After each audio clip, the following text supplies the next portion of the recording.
ನಾನು 5ನೇ ತರಗತಿಯಲ್ಲಿ ಓದುತ್ತಿದ್ದೇನೆ. ನಾನು ಓದುತ್ತಿರುವ ಶಾಲೆ ಸರ್ಕಾರಿ ಕಿರಿಯ ಪ್ರಾಥಮಿಕ ಶಾಲೆ ನಂಬರ್ 14 ಗದಗ. ನಾನು ಮಾಡುವ ಪ್ರಯೋಗ ಮಾಯಾಮಳೆ. ಇದಕ್ಕೆ ಬೇಕಾಗುವ ಸಾಮಗ್ರಿಗಳು: ಒಂದು ಪ್ಲಾಸ್ಟಿಕ್ ಡಬ್ಬಿ, ಒಂದು ಮಗ್ಗು ನೀರು, ಒಂದು ಟ್ರೇ. ಮೊದಲಿಗೆ ನಾನು ಪ್ರಯೋಗ ಪ್ರಾರಂಭಿಸುತ್ತೇನೆ. ನಾನು ಇಲ್ಲಿ ಮೊದಲಿಗೆ ಸಣ್ಣ ಸಣ್ಣ ರಂಧ್ರಗಳನ್ನು ಮಾಡಿದ್ದೇನೆ. ಇನ್ನೊಂದು ಕಡೆ ಒಂದೇ ಹೋಲನ್ನು ಮಾಡಿದ್ದೇನೆ. ಈಗ ನಾನು ಪ್ರಯೋಗ ಪ್ರಾರಂಭಿಸುತ್ತೇನೆ. ಡಬ್ಬಿಗೆ ನೀರು ಹಾಕಬೇಕು.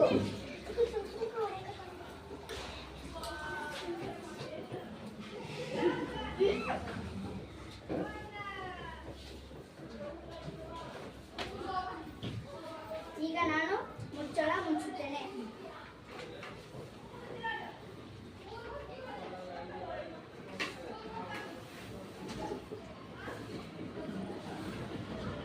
ನಾನು ಒಂದು ಕಡೆ ಒಂದೇ ಹೋಲು ಮಾಡಿದ್ದೇನೆ, ಅಲ್ಲೇ ಕೈ ಹಿಡಿಯುತ್ತೇನೆ.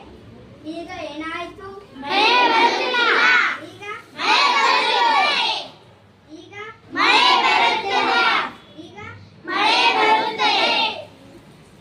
ಇದಕ್ಕೆ ಕಾರಣವೇನೆಂದರೆ ಇಲ್ಲಿ ಹೋಲಿರುವುದರಿಂದ ನಾನು ಕೈ ಇಟ್ಟಿದ್ದೇನೆ, ಗಾಳಿ ಒಳಗೆ ಹೋಗಲಿಲ್ಲ.